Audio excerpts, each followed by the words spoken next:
the most important thing is to write a good outline. If any of you guys are thinking about writing your own book about anything, this is particularly for non-fiction. I don't know whether you can do this as easily with a fiction book, but with non-fiction, you're going to have all these wonderful ideas and anecdotes and stuff that's happened in your life, and you'll have the urge to write down these different things, and none of it is going to come out in perfect chronological order. It's going to come out in all kinds of ways. But if you start with an outline, then you've got a place for every single anecdote or story or whatever to go.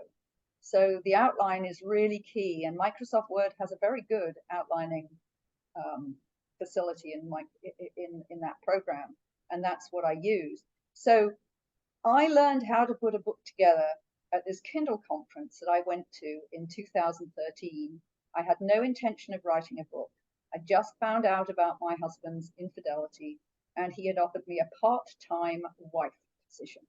And I didn't want my whole life to collapse, and I actually considered that proposal for several months, trying to get my head around it. And at that time, I was thinking, well, how can I live with this? Could I do this? And I was at this conference, this Kindle conference, with my husband. And one of the little exercises that we had to do, we were really trying to find out how to put the books that I'd helped him write into Kindle. But one of the exercises was to write your own book outline. And well, without even thinking about it, the outline for Adulterous Wife came out. And what we had to do, we had to find a title for the book, and then maybe 8 chapters within that book, 8 to 10 chapters, and then maybe we get rid of a couple of those chapters and just end up with 8.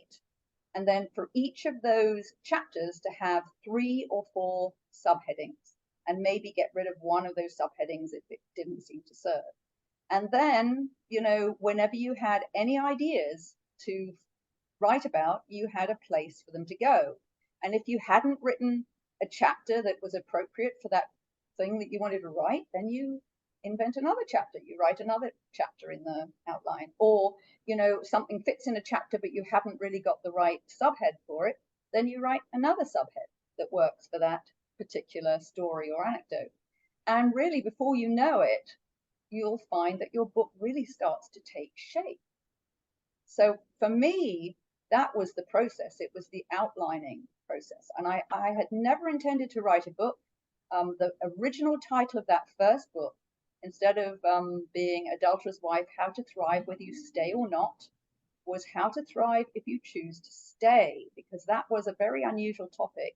That was what my husband was offering me. He did not want to give up his mistress.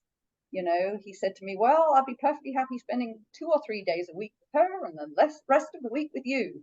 And, you know, when I was in the chemo clinic with an IV and he was in Europe with his girlfriend, I realized that a part-time husband was not going to work. So that was when I kind of gave up that idea. But that was the original title, and then I changed it to How to Thrive Whether You Stay or Not. Should have been How to Thrive Whether You Stay or Go, but you know, so be it. You can always improve. You'll always, whenever you write a book, there are always improvements that you wish you'd made, but you have to put it to bed, and that's it. You know, once it's done, it's done.